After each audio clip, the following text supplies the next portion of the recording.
श्री राधे राधे। भक्तों, सामान्य सिद्धांत यही है कि किसी विद्या को आप प्राप्त करना चाहते हैं तो उसके किसी जानकार से सीखना होगा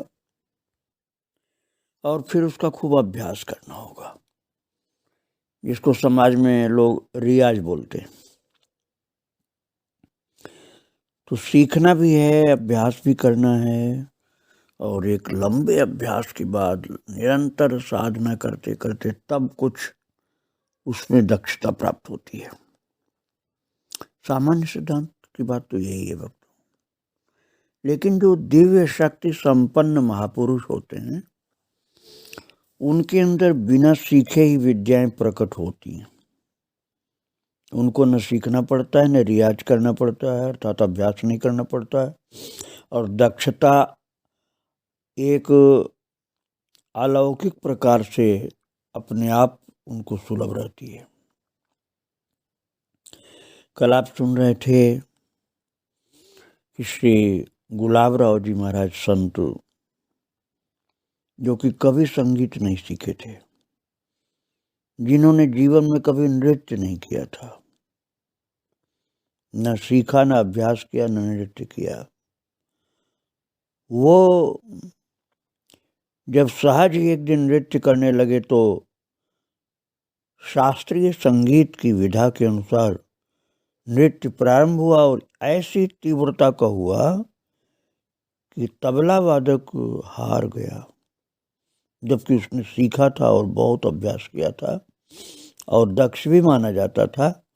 लेकिन उसने देख लिया कि महाराज के अंदर जो विद्या की शक्ति है वह अलौकिक है, उसके सम्मुख को टिक नहीं सकेगा।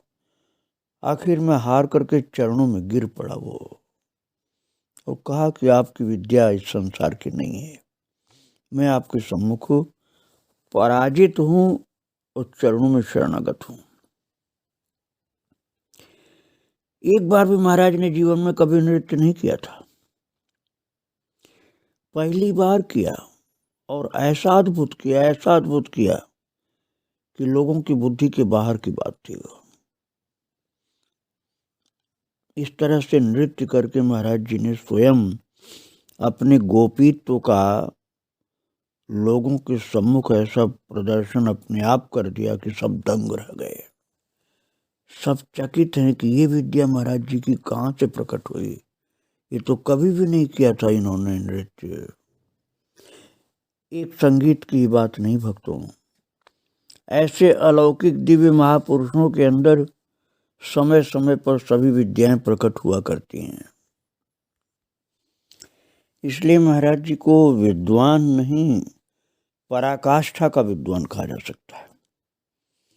परमात्मा के साथ एकत्व की अनुभूति करते हुए उनकी विद्याएं विलक्षण प्रकट हुआ करती थी। अमरावती के पास भक्तों, चांदूर बाजार के पास एक गांव यावली है। तो यावली गांव में अंबादास नाम के एक मारवाड़ी सज्जन रहते थे, और बहुत श्रद्धावान थे। किंतु धन का जो विकार होता है ना, वो धनिक व्यापारी के अंदर कुछ न कुछ चालाकी पैदा कर देता है, और थोड़ा सा अहंकार भी छिप करके रहता है। किसी का प्रकट का होकर रहता है, किसी का छिप कर रहता है। भगवान की कृपा हो तभी वो धन का सदुपयोग करता हुआ धन के अहंकार से बचता है।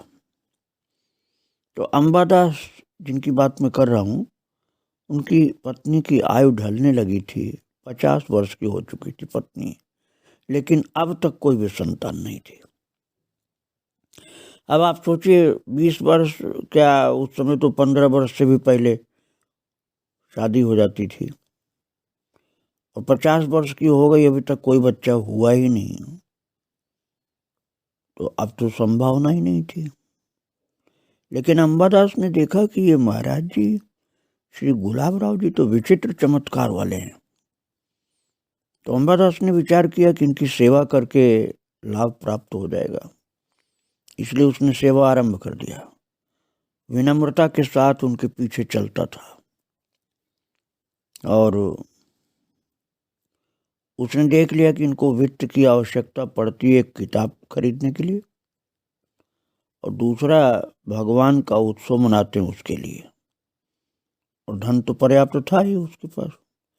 तो अंबादास ने अपनी इच्छा से ही उनके कार्य में खर्च करना शुरू कर दिया, और चतुर तो था ही, तो सेवा करता था कि यदि ये कृपा करेंगे तो मुझको पुत्र की प्राप्ति हो जाएगी, भले मेरी पत्नी 50 साल की है। और इस बात को ज़्यादा ध्यान ही नहीं देता था कि पत्नी उसकी 50 साल की हो गई। वो महाराज की शक्ति के ऊपर ध्यान देता था। तो अंबादास के प्रति करुणा का उदय हुआ महाराज के मन में, और महाराज ने कहा, अंबादास तुम्हें पुत्र होने वाला है। अंबादास को बड़ा आनंद हुआ। लोगों को बड़ा आश्चर्य हुआ कि 50 साल की इसकी बूढ़ी पत्नी हो रही है। बूढ़ी पूरी तो नहीं थी, लेकिन अधेड़ कहा जा सकता है, और पूरी उम्र बीत गई, अभी तक संतान धारण ही नहीं किया, और अब कहाँ से बच्चा होगा। लोग कह रहे बाबा ने कैसे बोल दिया, लेकिन वो श्रद्धालु थी। उसने कहा महाराज ने कहा है तो हो सकता है, और कोई मंत्र नहीं, कोई अनुष्ठान नहीं, कोई तंत्र नहीं, महाराज ने कहा है तुम्हें पुत्र होगा। तो निंदा करने वाले, आलोचना करने वाले तो करते रहे निंदा आलोचना, लेकिन श्रद्धावान जो अंबादास था उसने मान लिया, और उसकी पत्नी ने मान लिया। और आश्चर्य का ठिकाना उस समय लोगों को नहीं रहा जब देखा कि अंबादास की पत्नी गर्भवती हो गई, जो कि कभी नहीं हुई थी गर्भवती, और अंबादास के यहाँ पुत्र का जन्म भी हुआ। लेकिन महाराज धन का अहंकार तो पहले से था। अब एक अहंकार और बढ़ गया कि अब तो वो संतान वाला हो गया। फिर भी उसने महाराज को बुलाया, श्रद्धा के साथ बुलाया अपने घर, और बड़ा उत्सव किया, क्योंकि धनवान था वो। पुत्र के जन्म का बहुत बड़ा उत्सव किया। अब इतने बड़े संत जब आए तो उनके साथ तो संत लोग, विद्वान लोग, ब्राह्मण लोग, ये सब अपने आप आए। तो वो शायद ये सोचता था कि महाराज जी अकेले आएंगे, तो जितने लोगों को साथ देखा तो वो चिढ़ गया, ये लोग क्यों आए, तो गाली देने लगा ब्राह्मणों को। तो अंबादास को गाली बकते हुए देख करके महाराज जी के जो अनुयायी लोग आए थे सबको गाली दे रहा था, और महाराज जी का ही सत्कार करना चाहता था बस। तो महाराज ने डांट करके कहा, अंबादास तुम उन्मत्त हो गए हो। एक पुत्र को प्राप्त करके तुम्हें इतना अहंकार कि तुमने मेरे साथ आए हुए सब ब्राह्मणों का अपमान किया, सबको गाली बका, पुत्र जन्म के कारण उन्मत्त हो गए हो, इसलिए तुम्हारा बेटा अब नहीं रहेगा, मैं तो जा रहा हूं। महाराज जी वापस चल पड़े और चरणों में गिर के रोने लगा। सारा अहंकार उतर गया, लेकिन बेटा तो नहीं बचा भक्तों। अब वो महाराज जी तो रुके नहीं, चले गए। वो तो रोता रहा, और कुछ देर बाद ही बच्चा उसका मर गया। अब वो महाराज जी के पास गया, चरणों में गिर पड़ा। भीषण पश्चाताप दोनों को, पति पत्नी दोनों को।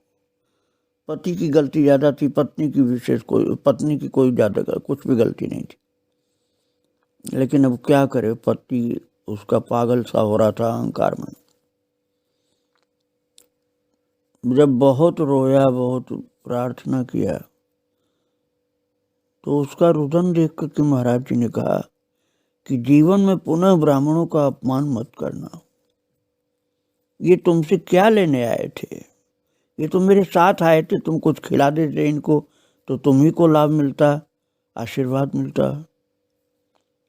ये सब मेरे सेवक थे जो आए थे, अपने घर बार की, अपने सुखों की, परिवार की परवाह किए बिना ये मेरे साथ दौड़ते रहते हैं। तुम्हारे यहाँ टुकड़े खाने के लिए आए थे, क्या जीवन भर खाते? एक ही बार तो खाते। जाओ, अब तुम बहुत पछता रहे हो, एक पुत्र और होगा तुमको। लोग चकित हो गए कि 50 साल की उम्र में पुत्र हुआ और वो तो मर गया, और दूसरा और होगा, महाराज कह रहे हैं। लेकिन महाराज का आशीर्वाद था। तो उसकी पत्नी ने कहा, अंबादास की पत्नी ने, कि निश्चित ही महाराज की बात सत्य होगी। और वास्तव में महाराज की बात सत्य हुई, क्योंकि वो सब कुछ करने में सामर्थ्यवान थे। उनके लिए कुछ भी असंभव नहीं था। वो उनका जीवन अपने स्वार्थ के लिए था ही नहीं। भगवान के भजन कीर्तन उत्सव ध्यान पूजन इसी में लगे रहते थे। और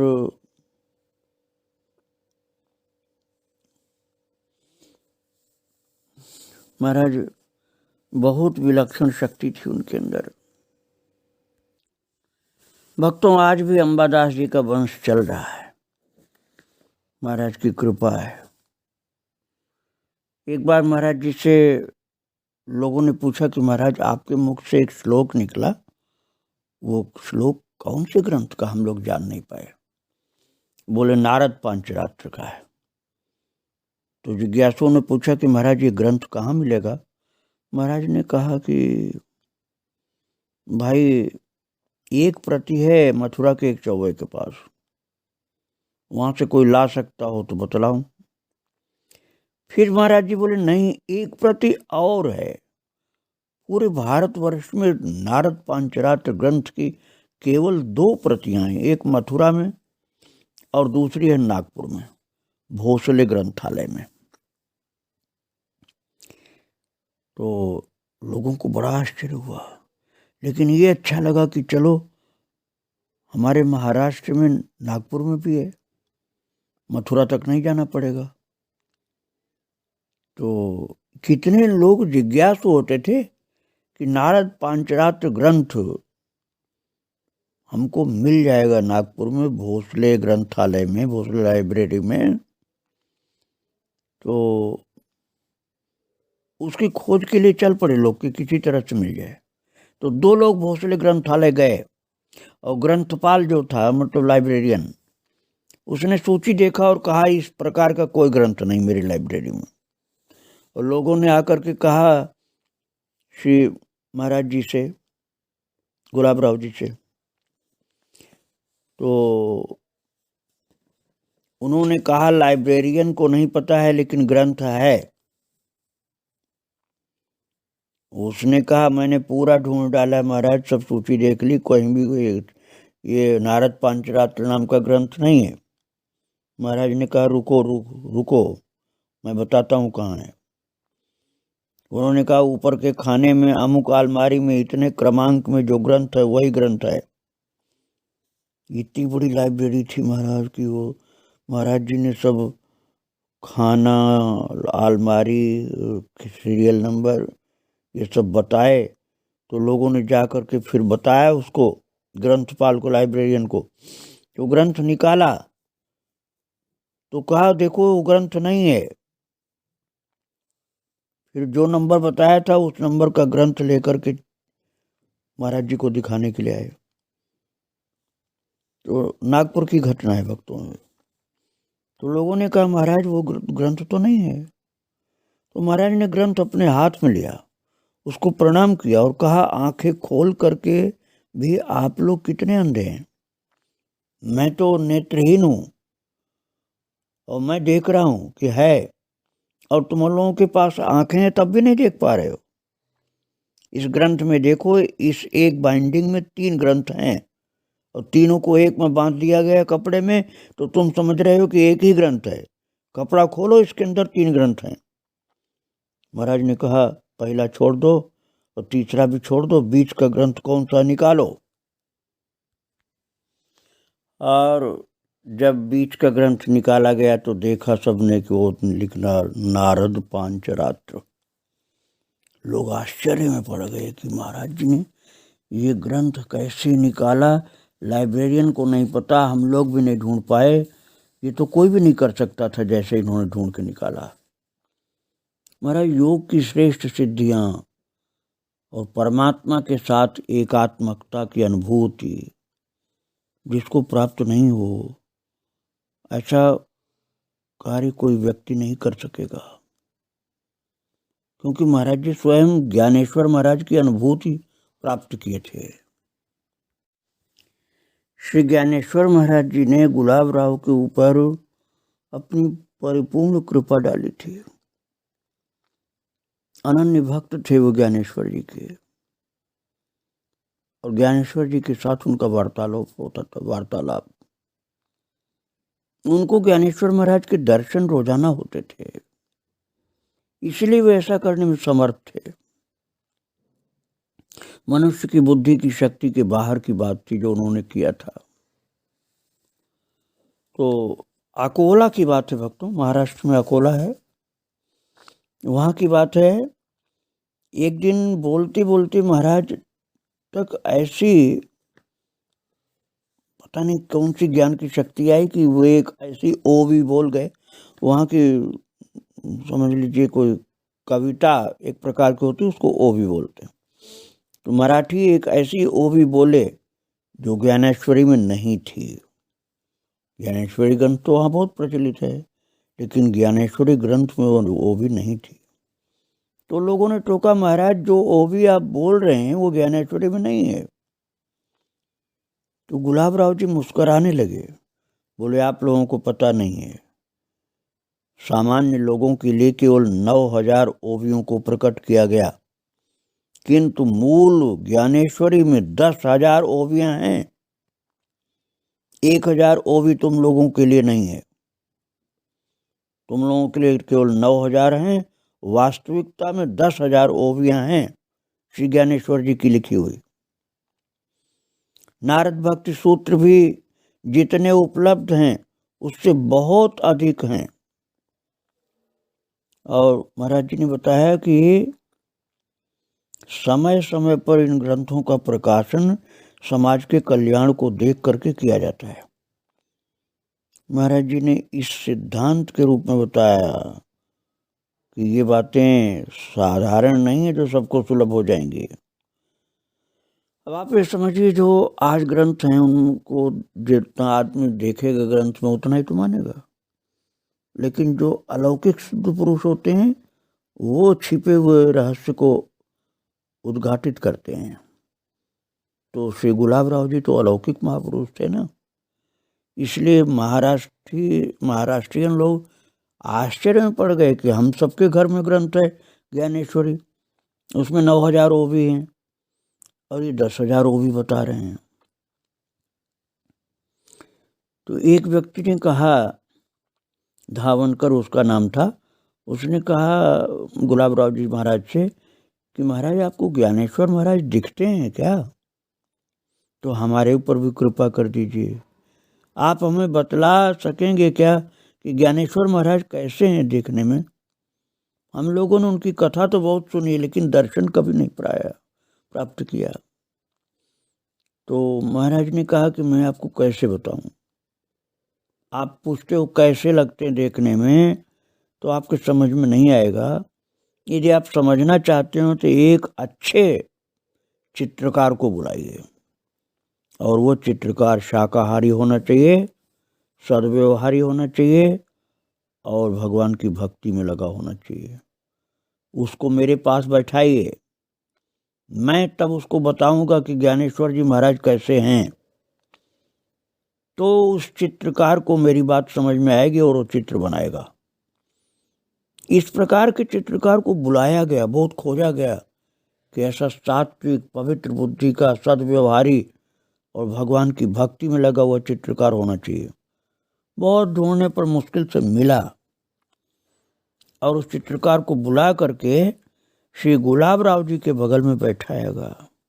उसने गुलाब राव जी महाराज को प्रणाम किया, भाव से दंडवत किया और महाराज आश्चर्य होगा आपको कि जब महाराज जी बताते थे श्री गुलाबराव जी ज्ञानेश्वर जी ऐसे हैं और वो बनाता था, तो सांसारिक दृष्टि से गुलाबराव जी महाराज नेत्रहीन थे, लेकिन वो उस चित्र के पास अपने मुंह को ले जाते थे। अब क्या देखते थे, कैसे देखते थे, उस चित्र को बार बार देखते थे वो जो बनाता था वो। और महाराज जी स्वयं फिर बताते थे कि देखो इसमें ये परिवर्तन करना, ये ठीक करना, ये बनाना, कहाँ बदलना है, क्या बदलना, वो बताते रहते। दिव्य दृष्टि से देख करके उस चित्र को महाराज ने बनवा करके प्रमाणित किया और श्री गुलाबराव जी महाराज ने उसकी कुछ प्रतियां बनवाई। अब आप समझिए कि ज्ञानेश्वर जी के पिताजी जो थे भगवान श्री रामानंदाचार्य जी के शिष्य थे। अब 700 वर्षों से भी ज़्यादा हो गए हैं, 725 वर्ष हो गए हैं श्री रामानंदाचार्य जी के अवतार के। तो आप यही कह सकते हैं कि 650 वर्ष से भी ज़्यादा टाइम हो गया, 600 वर्ष ही आप उस समय मान लीजिए। तो 600 वर्ष से महाराष्ट्र भूखा था ज्ञानेश्वर जी के वास्तविक दर्शन के लिए, अर्थात उनके चित्र के दर्शन के लिए कि कैसे हैं ज्ञानेश्वर जी। ज्ञानेश्वरी तो पूरे महाराष्ट्र में बहुत आदर से गाई जाती है, किंतु ज्ञानेश्वर जी महाराज कैसे थे ये किसी को नहीं पता था। और उनके स्वरूप का सुंदर वास्तविक चित्र गुलाबराव जी महाराज ने अपनी बुद्धि के द्वारा, दैवी शक्ति की बुद्धि के द्वारा उस पेंटर से बनवाई। पूरा चेक करते रहे कैसे कैसे बना रहा, सही बना रहा कि गलत बना रहा, सही करवाते रहे वो। ज्ञानेश्वर महाराज की ज्ञानेश्वरी पढ़ी जाती है, नाम भी लिया जाता है, उनके नाम से पालकियां भी चलती थी। सगुण साकार स्वरूप उनका कैसा था ये प्रमाण किसी के पास नहीं था, सारे महाराष्ट्र में नहीं था। सारे संसार पर गुलाबराव जी महाराज ने ये बहुत बड़ी कृपा की थी कि उन्होंने ज्ञानेश्वर महाराज जी का दिव्य चित्र लोगों को प्रदान कर दिया, सगुण भक्ति के लिए आधार प्रदान कर दिया। नहीं तो भावना कैसे कर सकते थे कि महाराज जी का स्वरूप कैसा था ज्ञानेश्वर जी का। जो चित्र उन्होंने दिव्य उत्पन्न किया अपनी दिव्य प्रज्ञा के द्वारा, उसको संत समाज ने मान्य कर दिया, मान्यता प्रदान कर दी कि जो गुलाबराव जी ने बनाया वो बिल्कुल सही है। बड़े बड़े सिद्ध महापुरुषों ने आकर के प्रमाणित किया, श्री गुलाबराव जी ने ज्ञानेश्वर जी का जो चित्र बनाया है वो बिल्कुल सच है, ज्ञानेश्वर जी का वास्तविक चित्र है। और इतना तो लोग जानते थे कि उनके मस्तक पर एक सुंदर साफा रहता था, उससे भी जनता ने कहा कि हाँ उन्हीं का लगता है चित्र। और सिद्ध पुरुषों ने कहा कि लगता है नहीं, बिल्कुल सत्य है चित्र। पद्मासन में विराजमान, मस्तक पर सुंदर साफा, अति अद्भुत सौंदर्य, अद्भुत शक्ति उनके चित्र में दिखलाई पड़ रही है। उस चित्र को देख करके बुद्धिमान लोग सशंकित हो गए, आशंकित हो गए, अरे ऐसा अद्भुत तेज चित्र में दिखलाई पड़ रहा है। वो स्वयं श्री पांगारकर जी ने महाराज जी से पूछा, महाराज आपके द्वारा जो चित्र अंकित करवाया गया बड़ा बढ़िया तो है ही, लेकिन उसके बारे में मुझे कुछ आशंकाएं हैं, मैं आपसे कैसे बात करूं, आपकी भावना को ठेस लग सकती है। गुलाबराव जी ने कहा, बोलो बोलो, ठेस लगेगी इसकी चिंता छोड़ दो तुम। तो पांगारकर जो विद्वान अपने को समझता था ना, तो उसने कहा एक सन्यासी के पुत्र का इतना सम्मान कैसे संभव महाराज, क्या उचित है? इनको तो आपने आसन के ऊपर ऐसे बैठा दिया, भारी रेशमी साफा, ऐसे अलंकार अर्पण किए, इतना सम्मान एक सन्यासी के पुत्र का। बात ये थी भक्तों कि उनके पिताजी, ज्ञानेश्वर के पिताजी सन्यासी हो गए थे, रामानंदाचार्य जी के शिष्य बन गए थे। तो गुलाबराव जी ने कहा, पांगारकर जी सुनिए, जिस रूप में महाराज को देखता हूँ वही रूप मैंने चित्र में अंकित किया है। मैंने कुछ अपने मन से नहीं बनाया, जो मैं प्रत्यक्ष देखता हूँ वही बनाया गया है। और ये रूप कब का है ये भी मैं आपको बतलाता हूँ। वो बोलने लगे कि एक समय की बात है, ज्ञानेश्वर महाराज काशी यात्रा के लिए गए थे और उस समय काशी में एक यज्ञ चल रहा था ब्राह्मणों के द्वारा, और उस यज्ञ में ही अग्र पूजा का अधिकारी कौन होगा, अग्र पूजा किसकी की जाए, ये ब्राह्मणों में थोड़ा विवाद था। दो पक्ष थे, निर्णय नहीं हो पा रहा था। तो भगवान शिव जी की कृपा से ये ज्ञात हुआ था कि ज्ञानेश्वर की ही पूजा अग्र पूजा होनी चाहिए। भगवान शिव जी ने कैसे निर्णय किया था, उस मंगलमय चरित्र को आप कल श्रवण करेंगे। आज श्री ज्ञानेश्वर जी और उनके शिष्य श्री गुलाबराव जी के चरणों में प्रणाम करके यही विराम दे रहा हूँ भक्तों। श्री राधे राधे, जय श्री राधे राधे।